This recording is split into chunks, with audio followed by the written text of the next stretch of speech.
show you how a flight looks as close as we can do in the real world, showing what the pilot is going through in the cockpit, as well as all the ground support staff he has on the ground. So my name is Matt Bartles. I'm a dispatcher for Delta Airlines. My job is to do all the flight planning for the flight, decide how much fuel the airplane gets, look at all the weather, make sure everything's legal, and the flights remain safe. I have joint responsibility with the captain as far as deciding if the flight gets to continue on to its destination or even gets to leave in the first place. And it's a lot of fun. So I got here about 3 hours ago to start my shift, and your guys' flight came up. It goes 6:10, so I started looking at the weather. I set this release about 90 minutes ago. That's about when we get them off. So looking at our weather today should be a good flight. I did give us an alternate. We have Ontario on. We do have quite a bit of gas. We're looking at coming into, excuse me, getting into LA today with, I think about 50 minutes of gas. 35 minutes is my extra, and then we have our 45-minute reserve. So we got a bit of gas today if we get any holds, any sort of delays going into LA, but I'm not expecting anything, no thunderstorms, maybe a little bit of turbulence as we get up to climb. I didn't speed this up because we want to make this flight in under an hour, and with LA, there's always a chance we might get a hold, so I put on that extra gas for that. And we were allowed to go 10 minutes early, but since we're a little bit delayed, we're going to be going right on time. Planning on one right for takeoff today, and should be a smooth flight. So if you guys have any questions for me, I'll be in the squawk box with Matt later. And I'll introduce Matt Cannon, who'll be our pilot today.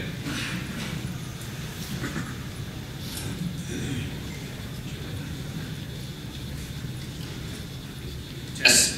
Everybody hear me okay? Hi, I'm Matthew Cannon. I'm a first officer with Alaska Airlines, but first and foremost, I'm also a flight simmer. I always have been, back in Flight Simulator X days, and I have 2 young children now, the youngest being 3 months. I don't get a lot of time to get down there, but when I do, it's usually DCS, and I'm still fumbling around with the A10 trying to learn that. I've got a bunch of Belgian videos lined up that I need to watch still and get my learn on. I did acquire an Oculus Rift off of Craigslist for 200 bucks, and that is the best 200 bucks I've spent on Craigslist, and I bought a lot of junk on there. So that got me back into X-plane, flying around with the helicopter, and it's really all I had time to do. When I knew I was going to do a little presentation here, I didn't know what software I was going to use, so I did download that Zevo mod for X-plane 11. Raise your hand if you're familiar with that. Yeah. Let me tell you, that is fantastic, Fred, especially for the money. It's fantastic. I'm proud to say I clicked on his PayPal link and I gave him 50 bucks. It is awesome. For today's flight, we're going to use Prepared and PMDG 737, of which I was first introduced to yesterday. So I'm going to fumble through this, but it's FSX, and it's kind of all coming back to me. So for today's flight, I wanted to show you some airline procedures as well as some instrument procedures.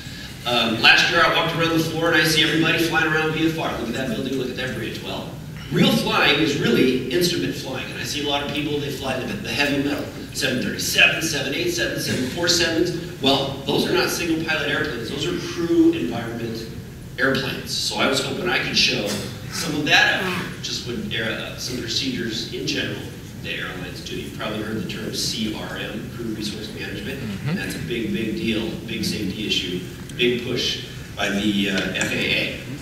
So I was hoping I could show some pilot flying duties and pilot monitoring duties, as well as captain duties and first officer duties. And those are separate.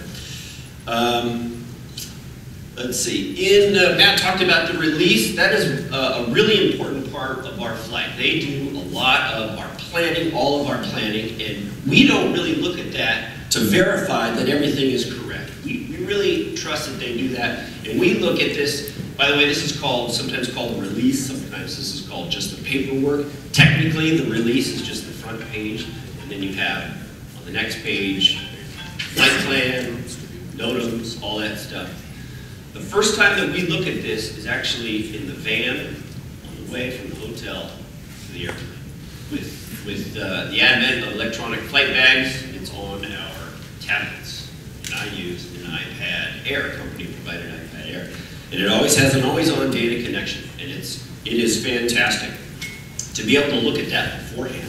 Things that we look at on that release are, really the first thing is we look at the weather, both at the departure airport and the arrival. And that's going to tell you a lot of information on how your flight's going to go. Do you need a takeoff alternate? Do you need an alternate at your destination? Right then and there, you're going to look at your fuel requirements. What does the dispatcher have for your landing fuel? What does the dispatcher have if you go missed? How much fuel are you going to land with then? I fly with a lot of captains that aren't too concerned about that. I fly with a lot of captains every time. Give me 500 pounds more. Doesn't matter if there's an alternate or not. That's just their minimums, and that's what they're comfortable with. We're also going to look at the altitude. The altitude can tell you a lot from the release. Are we a short flight, or was it lower? Is it a short flight, but they filed this higher? That's going to tell you a lot. Next thing you're going to look at is probably your weather app. We use WSI weather, if you're familiar with that. There's turbulence along the route, so they file this higher, or they file this lower, something like that. The most important section of that release arguably can be the remarks section, and that's where the dispatcher can free text stuff in there. Filed higher for turbulence, filed lower for turbulence. Extra gas added for holding into Denver due to thunderstorms. Those are big heads up. My favorite is extra gas for ground stop, for VIP movement. Who knows what that is? That's right, Air Force One. Air Force One has ruined my day probably 3 times. I just sit there and watch that stupid shiny airplane sit there, taxi out real slow. The world stops, except for those sharpshooters and the helicopters flying around. Otherwise, the world stops. Anyway, part of any successful flight is a thorough departure briefing and a thorough arrival briefing. Now, notice I said departure briefing, not a takeoff briefing.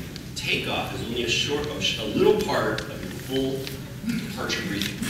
So I'm going to talk about that today. Also, an arrival briefing.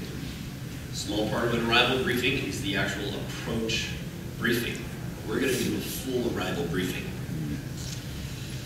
For this flight here, well, did we get our pictures set up like I was hoping?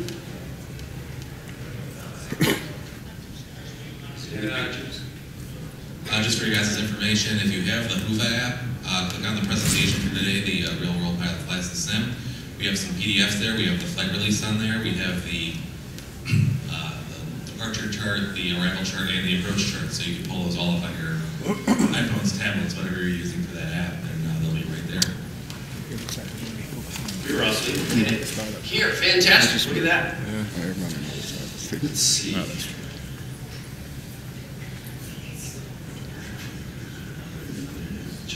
Check my notes because I don't want to skip anything, but we are short of time. So, an example of a good departure briefing is you're going to read the whole weather.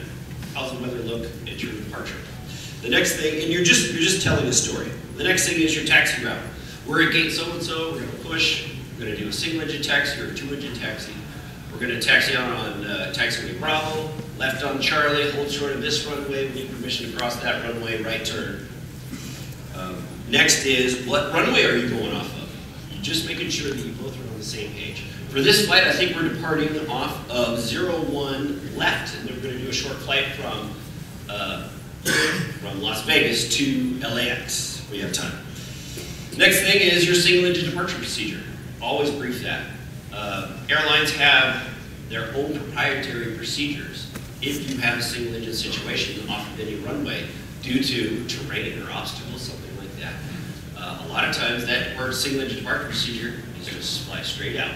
Get to a certain altitude, accelerate, clean the airplane up, continue your climb, figure out what the problem is, reference a QRC, reference checklist or a card, and then the QRH. Get the airplane secured and flying, now you're going to figure out your plan B. For our departure procedure today, we've got the Boach 8, and as I mentioned, we're going to go off of 01 left. That's going to be right down here, so we'll be flying this route here, and I want you to notice the speed and altitude restrictions. Our flight today, our clearance says climb via. Give me a show of hands, anybody who is interested in instrument flying procedures, right? Yeah, that's pretty much everybody. This will hopefully this will enhance your flying at home. Flying around VFR in a 737, nah. Even on the ferry flights, we're still instrument on an instrument flight plan. So we're going to talk about that a little bit. In our departure briefing, we're going to state that we are the Boeing departure, and we're going to compare all of these altitudes and speed restrictions with what we have in the FMC. All right, prepared. Hopefully you don't give me too hard of a time here.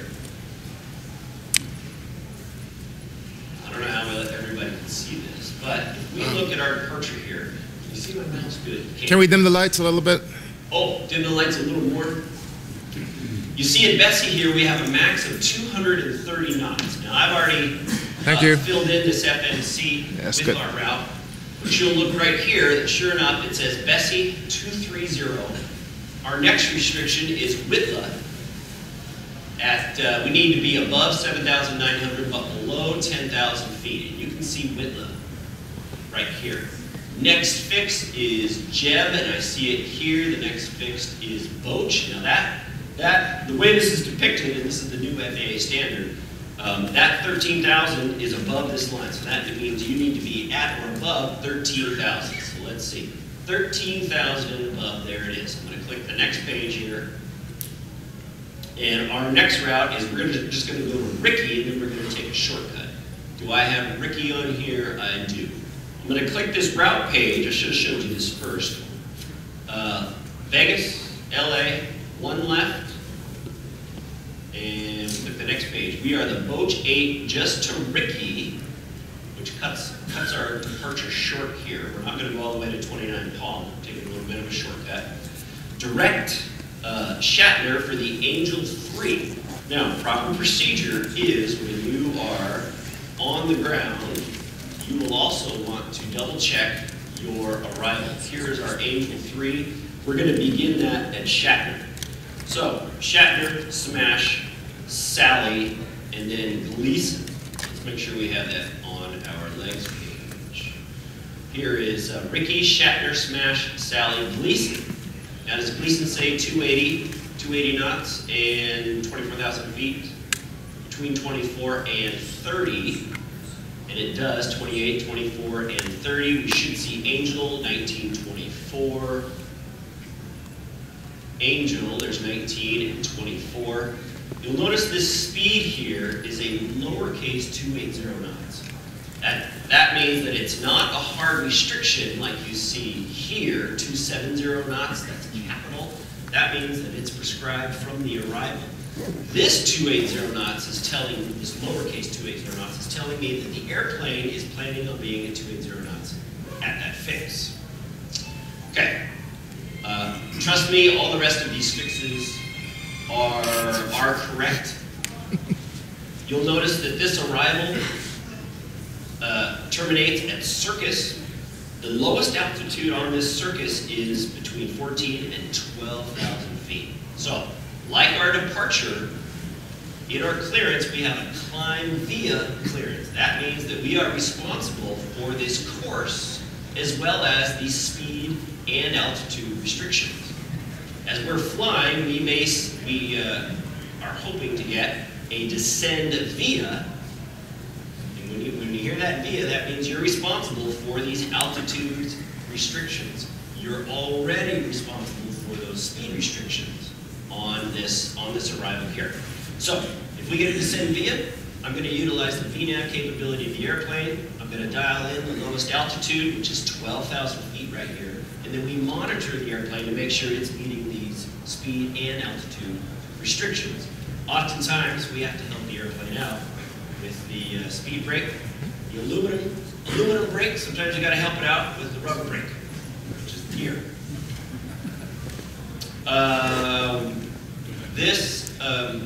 Conveniently enough, this arrival terminates at Circus. This is ILS 25 left into LAX, and it begins at Circus. Let's double check my FMC here, something also called an FMS, and let's make sure that those are connected up. First, we'll look at the route page. And in fact, I do have the Shatner, or the Angel 3 Shatner transition to Circus, and then the ILS 25 left with the Circus transition selected on there. You would also, you wouldn't really do this on the ground before you leave, but you would check all of these altitudes here and if there's any speed restrictions. And I can tell you from experience going into LAX, they are going to tell you verbally what they want you to do. Speed up, slow down, all that stuff. So they don't have any speeds in here. But we have to make sure that we are above all of these altitudes. Notice this 1900 here is bold. So let's look at our FMC and how that's depicted. Here is Circus, the beginning of the arrival here. 14,000, between 12 and 14. All of these are added above, 10,000 and above. 9 and above, 8 and above, 7 and above, 5 and above, 3,600 and above, and then 1900. There's no A on there, so that's a hard altitude. The airplane's telling me I'm going to try and be at 1900 by Lima. And by the way, Lima is our glide slope approach altitude. I should be fully configured by then. Oftentimes, LAX ATC will tell you to maintain a certain speed. That speed is higher than my fully configured speed. So we fudge a little bit and we finish our configuration past the glide slope intercept and on into LAX. That allows them to have a faster arrival rate into the airport. Okay, check my notes here. So we're on the end of the runway and we are already cleared for takeoff. One left, there's Vegas, right there, stratosphere. And it's tough to navigate around here, but I was practicing yesterday. That's probably the view we're mostly going to see. Let's see, as I said, for today's flight, we're utilizing Prepared and PMDG 737. So by a show of hands, who's familiar with Prepared and the Boeing PMDG 737? Wow, a lot of hands. Of those hands that were up, who is brave enough to come up here and be my captain? Oh, captain. This guy's eager right here. Let's give him a hand.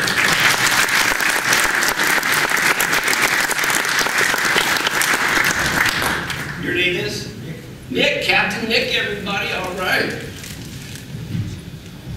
Captain Nick, as I said, I'm going to be the pilot flying. You're going to be the pilot monitoring. Have a seat there. I'm going to give you a quick little brief. Due to the high use here at the Expo, this unit has been used and abused. By the way, this is the Go Flight equipment. It's fantastic. I've never used it before except for yesterday. It's really nice to have this mode control panel here ready to go. Our gear handle has been totally ripped off. So this is the gear handle right here. Next to it is the flap handle, and it's kind of reversed, but I'll help. I think that's actually flaps up, and that way is flaps down. But we'll double check on here to verify that they're going in the right direction. Okay? This is our spring brake lever, and the rest, probably don't have to mess with. I'm going to double check a couple of things. I've preloaded into the sim here our ILS 25 left into LAX approach frequency, and I have preloaded in here the course of 251. You wouldn't normally do that. On the departing runway, you would want to have that runway's localizer dialed up, because it will give you localizer information on the 737, localizer information as you're going down the runway. For low vis stuff, captain heads up, down, they need that information. Okay, let's see. Nick, Captain Nick, 4-hour takeoff here. I know it's kind of hard to see. The resolution isn't very good, but you're going to do a couple of call-outs as the pilot monitoring, okay? I want you to set the takeoff power utilizing the auto throttle. What I want you to do is you're going to look and make sure that that power is set and that they're equal. And then you're going to say, power set. When you see 80 knots on here, you're going to say 80 knots. And then I'm going to say, I'm going to look at my side and I'm going to say, check. When you see V1 come up, you say, and then when you see VR come up, you're going to say, rotate, very good. And then when you see a positive rate of climb, I'm going to say, Gear up. It's going to be right there. Okay? Piece of cake, right? Should have been Well, right. let's give it a try. Okay. Let's see. This should be lit up. Lit up in the SID. The auto throttle's on. Let's see if I can get this thing going down. We don't have any rudder pedals, but here we go. I don't think we got the sound. Did we get the sound working? Probably not, huh? For the 737, auto throttle is armed. In order to engage the auto throttle, we just, as you can see here, we bring this up halfway, we hit the toga, and we'll see, oh jeez, there we go.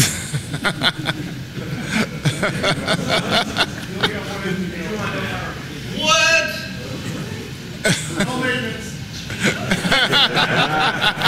Now look at that. See, my LNAV kicked off, my VNAV kicked off. We're going to have to re-engage that. The auto throttle did re-engage. I'm hitting toga, and they're coming up. Here we go. Well, it's hard to see, Captain Nick. And if they have the rudder and the ailerons Okay. tight. Set takeoff power. Captain Nick, set. Checked.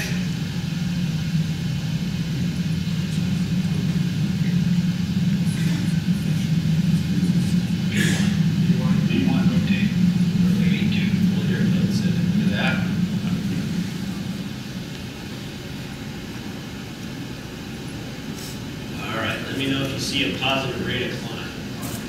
Gear up.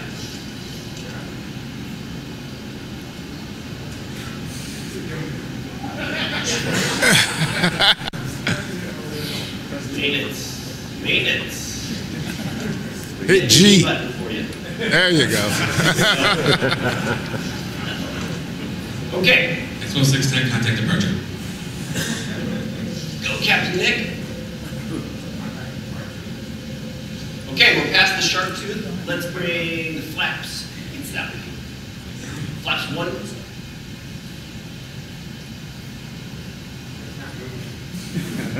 Lord almighty. It's Murphy's Law. We had this going yesterday. Let's see. This was speed. F6. Flaps F6. Hey. Okay, we're past the flaps 1. Here comes. Now I'm going to call for flaps up. Captain Nick's going to select flaps up, and I'm going to say after takeoff, checklist. You'll notice that I have LNAV engaged and VNAV. So the airplane should level off at that 10,000 restriction, even though I have flight level 260. I'm pointing at this, you guys can see it. 260 dialed in here. Let's see if it does it. First, the after takeoff checklist. We're going to look up at the bleeds. We could have taken off with the bleeds on the APU, but we did a standard takeoff. Our bleeds are set correctly.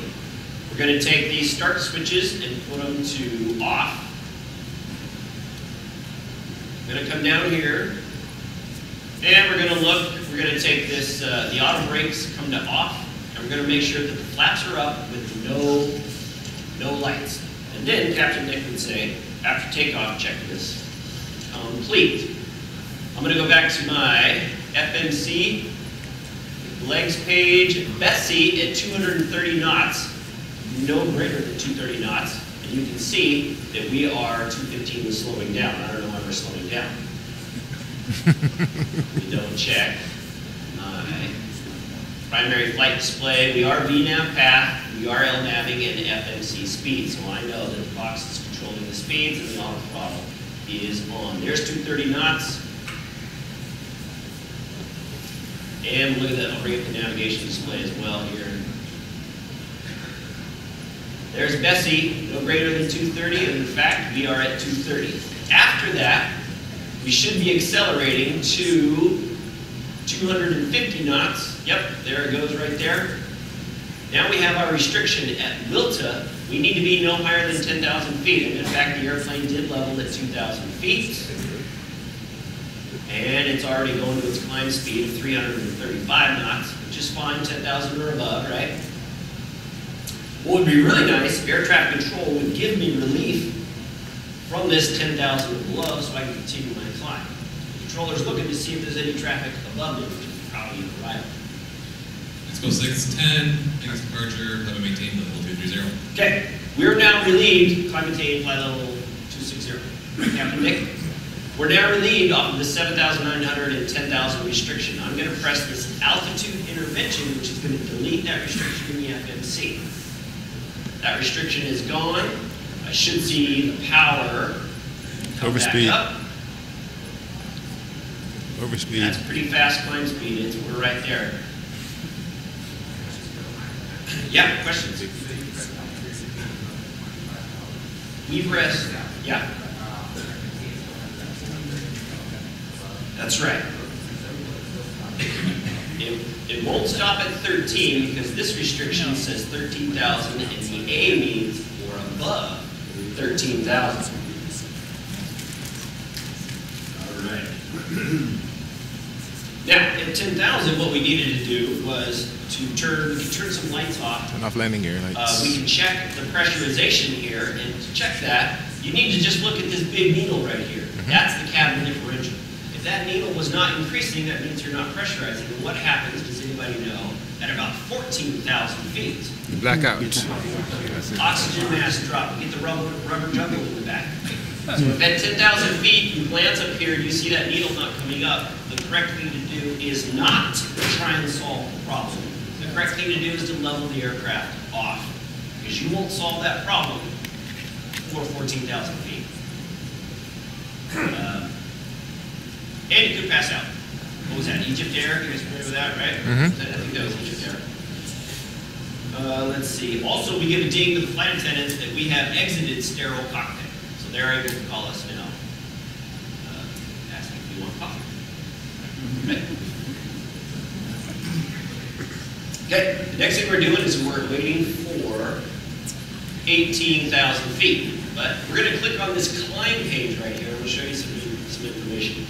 These numbers that are in magenta here is what the airplane is thinking about. The pressurization and the climb schedule is thinking about 26,000 feet. The FMC is thinking about this restriction at 13,000 or above. It's also thinking about climbing the airplane out at 339 knots. And once the airplane reaches 0.79, it's going to transition and hold that Mach speed to climb up to 26,000 feet. I'm not sure it's going to reach that 0.79. We'll see. We'll see if it does that. It may not reach 0.79 yet, but I'm not sure. I'm going to click on this cruise page here. And in fact, we have a cruise setting of 0.79 in here. I'm going to click on the descent page, and it's going to hold that 0.79 in the descent until we reach an indicated airspeed of 280 knots. Now, I should have done this on the ground. I should have looked at the arrival. Oh man, did it pause? I didn't want it to pause. On the arrival, you'll notice we have a speed restriction here. Turbojet aircraft descend via Mach number until intercepting 280 knots. So I do have the FMC set up right. I did that yesterday. But that's something you need to check before you depart, or at least until you level off. Run pause. Okay, we went through 18,000 feet.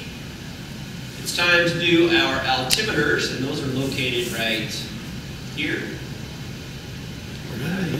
There. Should be. One thing I have noticed on this PMDG 737 is it does quite a bit of yoke displacement here. That thing kind of jerks forward and back a little bit. Now, in the actual airplane, that would be very disturbing. Passengers, that would be very disturbing. I've noticed that, just a critique. But this PMDG really is fantastic.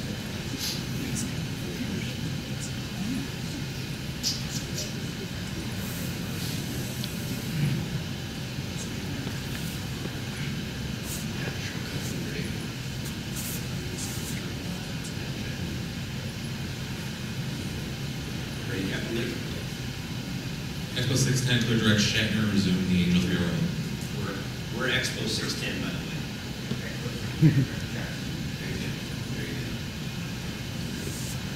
I'm going to grab Shatner, verify you got the right one on here, and we're going to put it on top of our current direct to. Crew procedure. Not any one person pushes that button. You need to think of that as two people pushing the button. I'm the pilot flying, the autopilot's on, above 10,000 feet, so I can mess with the FMC. But I need to double check that with the pilot monitoring that I did something right. And the pilot monitoring is going to look at that and make sure that that's what we were cleared, and they're going to say, there you go. Now I'm going to hit execute. So we're both on the same page.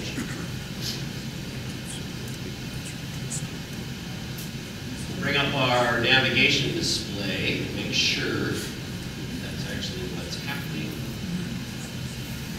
Yeah. This green arc right here is where the airplane thinks it's going to level off at 260. You'll notice that it does change a little bit. I'm going to zoom out, and it looks like we'll be at 260 before check.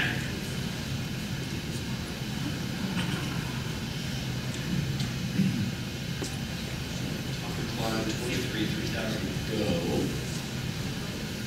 Let me look at my time here. Okay, 10 o'clock, they tell us we got to be out of here at 10:30. I'm going to click on the prog page here. Well, first I'm going to look to see what the airplane time is. It says it's, what is that, 16:13. Prog page, this is our arrival time right here, 16:43. So this says we got about 30 minutes to go.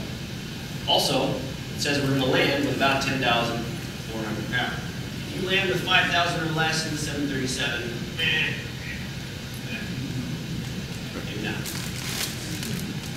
So if you do go around and land and get number 3 in line at LAX, you got some pucker factor there. Better have some lighter time.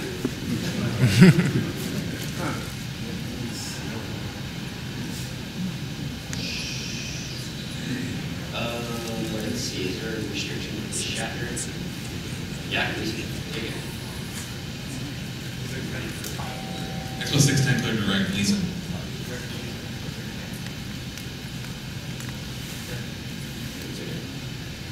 Okay, you heard that altitude warning, we have 1,000 to go. Pilot flying would have said 25 climbing 26. Pilot monitoring would have said something like checks or verified or something like that. Crew procedures, you're keeping your boat head in the game. Now, as we do these direct twos, the airplane's constantly recalculating its VNAV path down to the runway. We'll show you more about that. This is our top of climb. I've already showed you though. Once you level off at 2.6, the airplane's going to do a big power change. It's proper procedure, good flying procedure. Put your hand on top of those thrust levers and keep yourself connected with the airplane and just follow it back. Make sure it's doing what it's supposed to be doing. Sometimes it doesn't. I'm going to click on the cruise page here. Now the airplane's thinking about keeping flight level 260, and now it's thinking about 0.79. If I click on the climb page, you notice there's nothing. The airplane's done with climbing, so it clears out that page. We're also going to click on the prog page, and we're going to double check our landing time.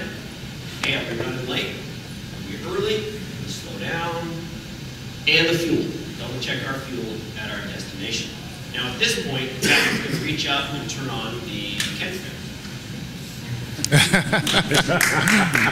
Good one. Just kidding, that's all automatic and Vikings.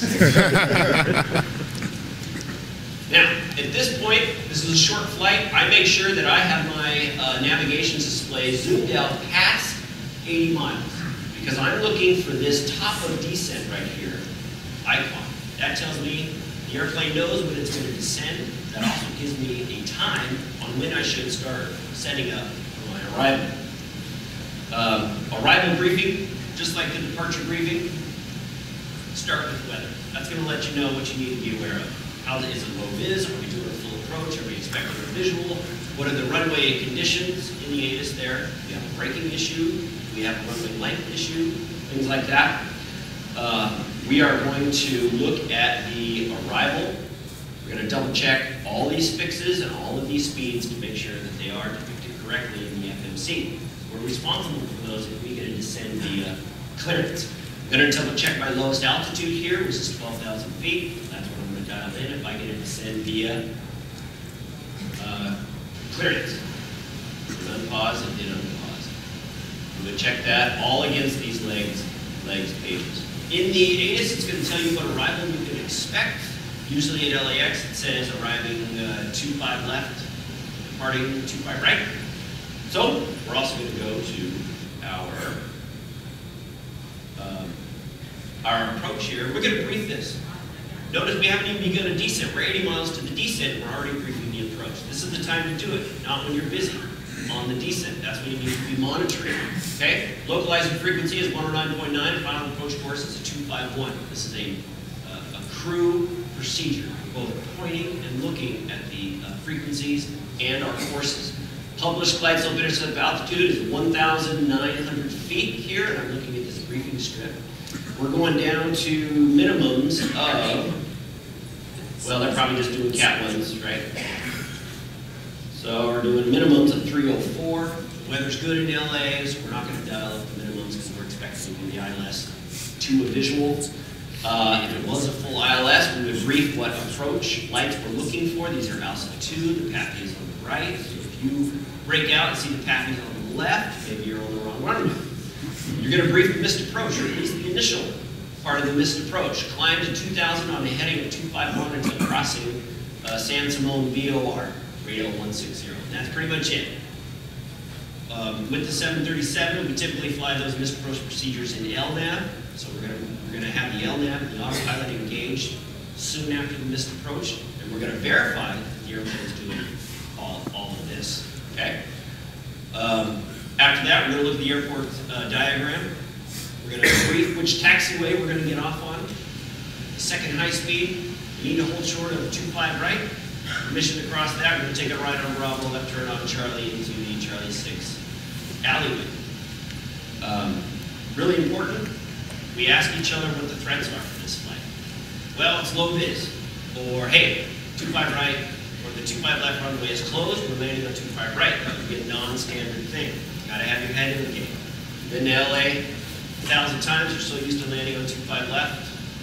If you don't brief it, you may land on 25 left. 25 left is closed, something like that. Or such and such taxiway is closed, we're not supposed to take a right on Bravo, we need to take a left. That would be a threat for the flight. If you have anything that is wrong with the airplane, like a gen deferred, you got an APU on, something like that, you're going to make sure you want to brief that. Both heads in the game.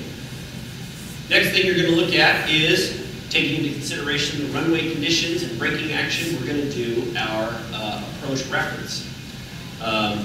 Looking at the paperwork and what we expect to land with, our zero fuel weight, looking at our fuel that we're going to land with on the prog page. You just do a quick little calculation, and we're going to be landing at about 1,000 pounds. This is what our current weight is of the airplane, but I've calculated that we're going to land at 138, let's say 0.5, and you'll notice that these speeds over here are going to change because there's different approach speeds. Oh yeah, and I don't know why it says this, no descent path after takeoff. I don't know why that is. That scares me a little bit. So, we're going to land flaps 30. There's no wind component, let's say, so we add the standard FAA additive of 5 knots. We're going to double pump flaps 30, put it in there, clear that message out.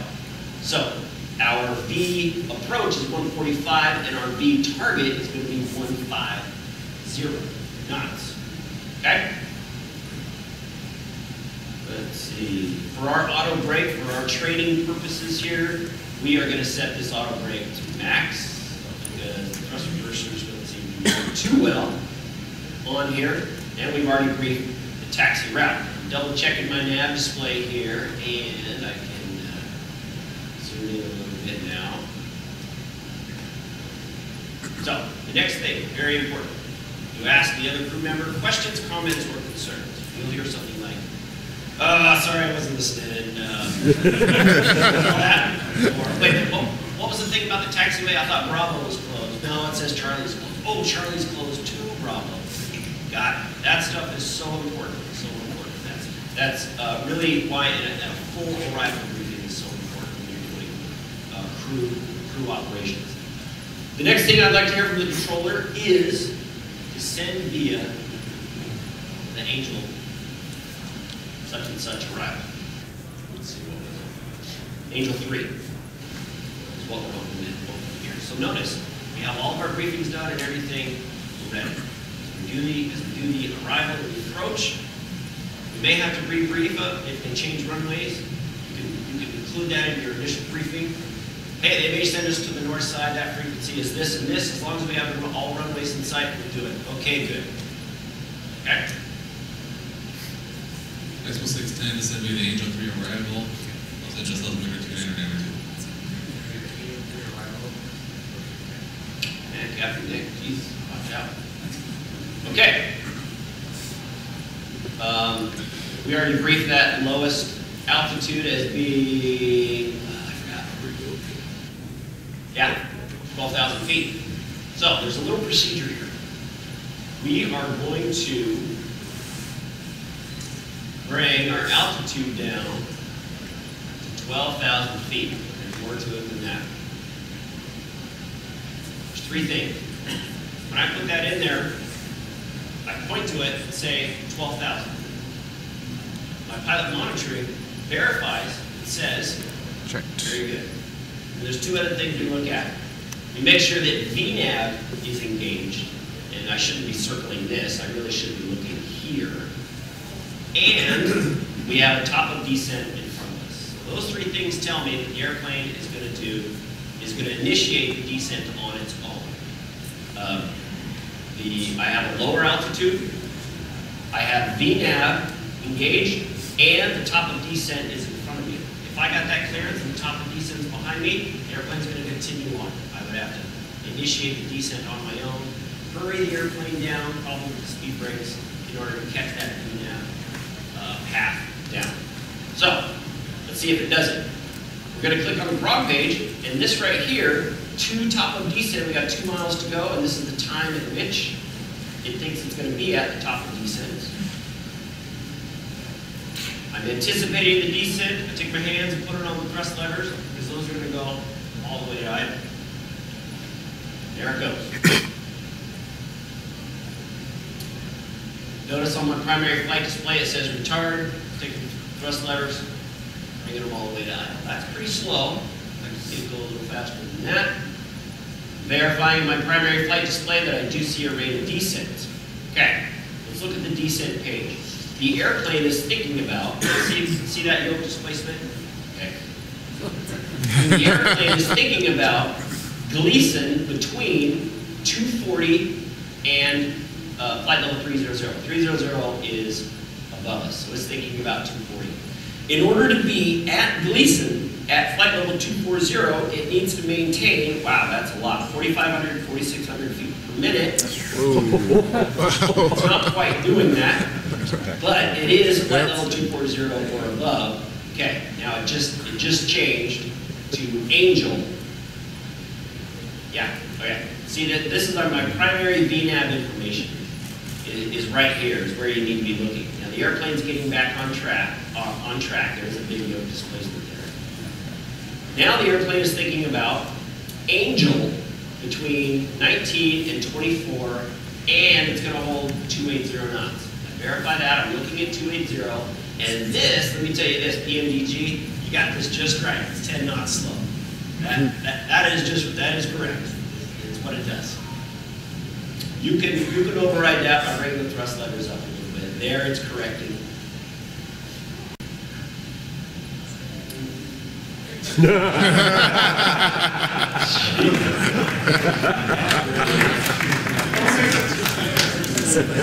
Now, before we begin that descent, we were supposed to do a descent checklist, which involves bringing these start switches to on, which is CONT or continuous.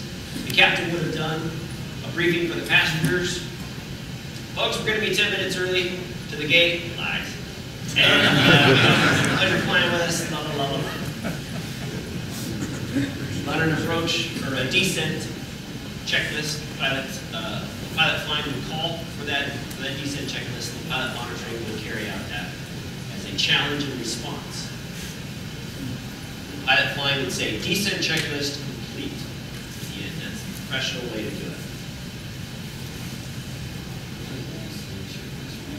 Another thing on the 737, part of the descent checklist, is this recall feature. This is a little different than an ICAS feature. When you push this, all 6 of those light up on both sides, and if something stayed lit, that would tell you that you had a single channel failure of some system. An example of that, on the airplane we had 2 GPS systems. If one of those fails, the airplane's not going to let us know anything, because it still has 1 GPS. But if we hit recall, the IRS nav, I think, would stay lit, indicating to us that we have a problem. I think it's a little captain. Well, we've opened the QRH, address that problem, see what our limitations are. I don't think we'd be able to do an RNAV approach, something like that.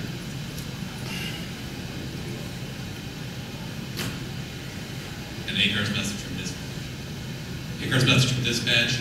Got some reports of light to moderate turbulence on the arrival into LAX. Also, we had a couple airplanes ahead of you, got a small little hold in circus. We talked to our ATC guys, cleared you out, we gave you guys priority, so they're going to hold a little bit longer just to make sure we gave you guys that. Now, when I hear the word hold, I want to slow down. Because I don't want to hold. I'd rather save that fuel now than get into a hold. That's right. That's right. What's going through my head?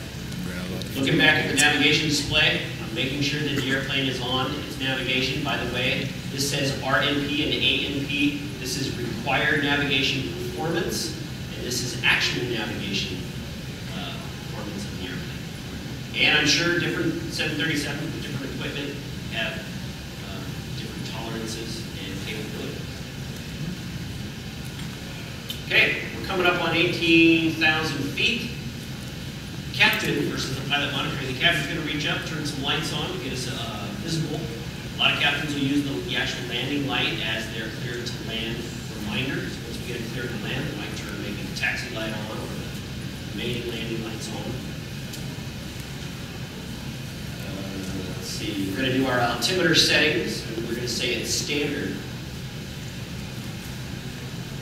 So here's 2992 on my side, and on the captain's side, it's also going to be 2992. At 18,000 feet, we're going to do an approach checklist. This is where the pilot monitoring is going to make a PA. The flight attendant says something like, "Flight attendants, please prepare the cabin for arrival. This is your last chance, and be seated." Next is 10,000 feet. That's when we enter sterile cockpit. That's when the flight attendants, they're not really allowed to call us for trivial things. Only in an emergency. You're considered very busy. But you can see this VNAV is really nice. Now I've been talking, and I should be looking at this and verifying what the airplane's doing.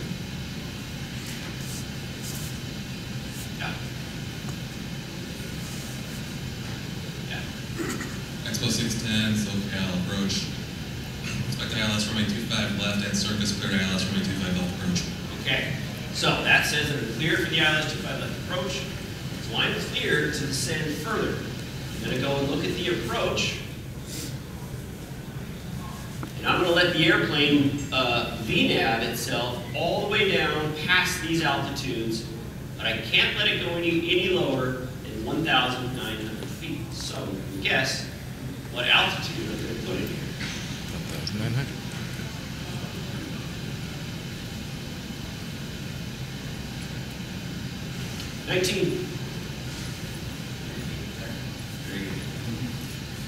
Before we reach that final approach fix of, now I gotta watch this Takeoff thing. I don't know why I gave you that error message. It's not gonna send past Takeoff. Before we get to Lima, I need to engage approach mode.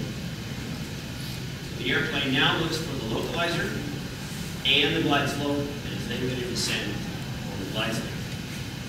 You get to do that. I never forgot. You? You're a better pilot. Okay, oil, 14 and above, and we're right about at 14. Lots of yoke displacement. This should be a piece of cake because the circus is 14,000 or below. 12,000 and above. There are some famous arrivals out there where there are restrictions that are very hard to meet. The airplane may just do it, maybe it'll displace something like that. That would be certainly something you brief on an arrival. So if one of the pilots is unfamiliar with that arrival. You can also change these altitudes in the FMC to suit your needs as long as you don't violate prescribed altitude restrictions. So I could have put on here circus at 12,000 in order to meet something at crane would be okay.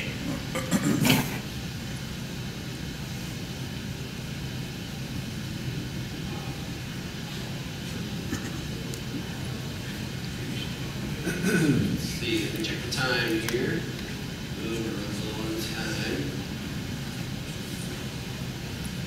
This says it's 16:33. I'm going to look at the frog page again. This says we're going to be on the ground. Well, maybe in about 10 minutes. Okay. Try this. Warp mode. This presentation may be over in a mouse click. What should I do? 2 times or 4 times? 2 times. 2. 4. Used to. Captain Nick, cross your fingers. This is how I test this even add-on results. If it doesn't crash. 2 times speed, looking pretty good so far. There you go. Engage warp. Great. Do it. Okay, one thing I'm noticing here is we're approaching 10,000 feet. I need to make sure the airplane is going to slow below 250 knots, below 10,000 feet. In fact, it has. It's thinking about 240. And I don't know why 240 is in there. You could change it to 250. The last week we did 240 knots. But 240 knots will give you 10 knots of room if you are a little high. Then you can dial up the speed and descend it to 50 knots to give you a rate of descent a little faster to catch up on your VNAV path. Or if ATC says expedite descent, now you're going to increase it to 250 knots from there. Okay, I'm going to be brave. Here comes Takeoff.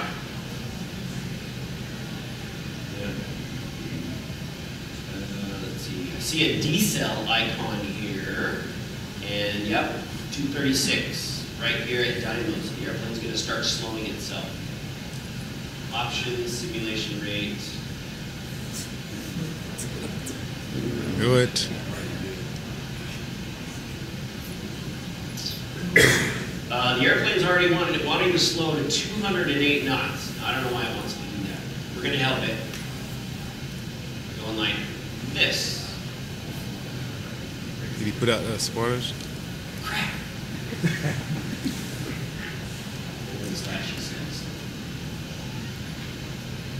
Yeah. Oh, you can hear it a little bit. I like that. Okay, now we're in trouble. See this? My bar is past Lima. So, got just a couple minutes here. Simulation rates, normal. Flaps 1. That was working. No. Now it's working. These were flaps. Okay? And if I have the speed brake out, proper good flying technique is to keep your hand on that speed brake to remind yourself that it's out. There's flaps 1. VNAV is engaged, so the airplane's going to move that speed bug to flaps 1 already. I'm within 10 knots of that, so a good procedure is don't do any more flaps until you're within 10 knots of that bug. It saves a lot of wear and tear on the airplane. I'm verifying that the flaps are coming out here. I'm also noticing my ghost needles. I'm sure there's a more technical term. You see a little gray triangle there? Mm-hmm. That is the glide slope. That little gray triangle is the localizer. So I can tell if I'm high or low. And it looks like I'm pretty close. We might be able to pull this approach off. I'm on my way to Honda. I'm going to go ahead and arm this approach by pressing approach mode. Now I'm looking at my flight mode annunciator here. It has the VOR, but it has the localizer, and it has the glide slope. It's also telling me you are single channel autopilot, so you are not going to auto land the airplane. You're going to auto land the airplane. Just because our visuals aren't You get too slow. Now, we're looking pretty good. The auto throttle is still engaged, and we're MCC speed, and it's holding flaps 5. So, coming up on Honda. I don't want to change it. Pause. It should be fully configured by Lima. We're just going to hurry up and get down. All right, let's see how this looks. View. Yes. View. Outside. Hot spot. Hot.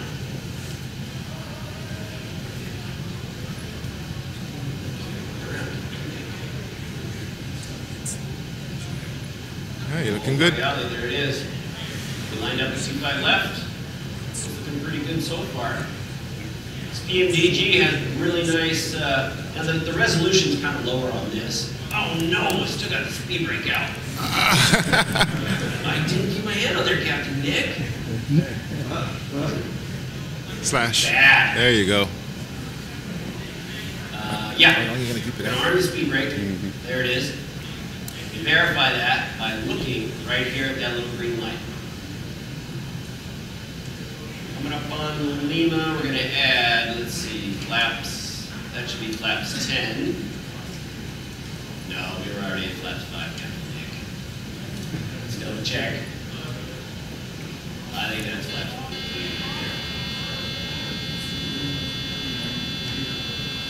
Gear I don't know down. why that's going up already. We're still pretty high. 2,700 feet.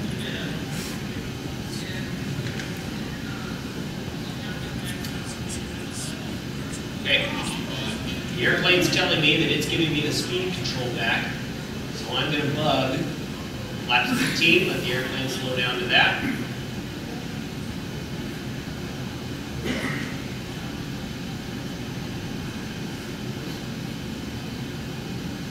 Now I'm looking at my radar altimeter here. Typical airline stuff, you want to be fully configured by 1,000 feet. That's really called your configuration gauge. You want to be on speed, fully configured, power off of idle, and monitoring from there on in. I suppose 610 LA Tower, wind calm, 125 left gear. There's that. Which one am I? Very good. Very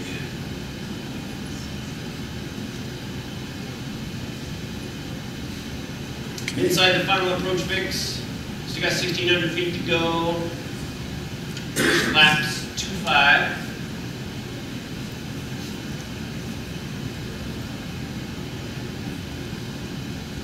Double, and now at this point, I'm pretty much going to be looking outside at the runway environment, and I'm looking at my glide slope and my localizer indication.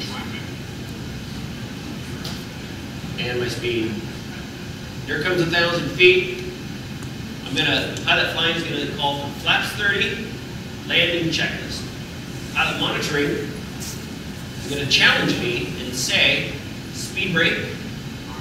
And I'm going to say armed green light. Then the pilot monitoring is going to say gear. And I'm going to say down 3 green. Flaps. I'm going to say 30, green light. The Captain Nick's going to say landing checklist complete. Now, my final speed was it 150? I'm going to dial that in. Notice this is the VREF that we put in of 145, 5 knots is our V target, is what that's called. As in the flare, you would want to bleed off at 5 knots and touchdown at the ref. It's going to do an auto then?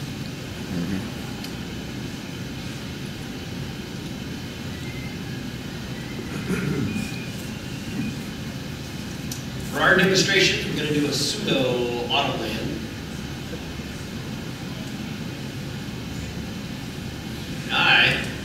I'm going to kill the auto throttle. and it's going to hold the glide slope.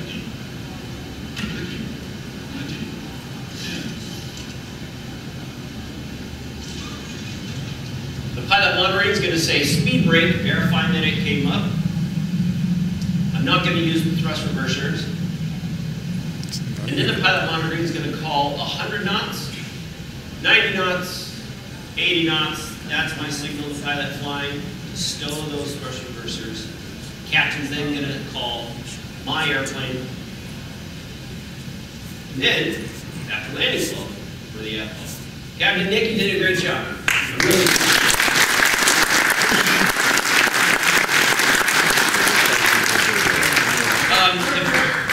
if there's a takeaway from this, brakes on. We're heading to Venice Beach. all the trucks. Ready for our phone number? Okay, if there's a takeaway from this, it's don't wing it.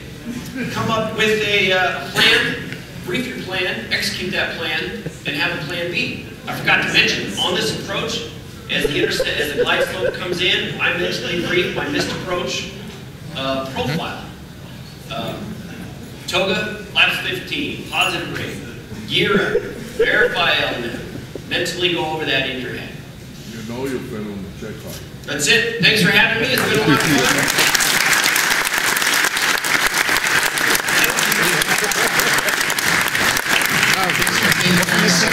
And Matthew for this It just says presentation today, Captain and John also Cox. to Go Flight. Go Flight is in the corner there. He's brought his hardware up. I know a day of trade show makes it a little difficult on hardware, so thanks to the patience for those things. All right, that was a We're good going to take video. a quick 10-minute break. We'll change the stage.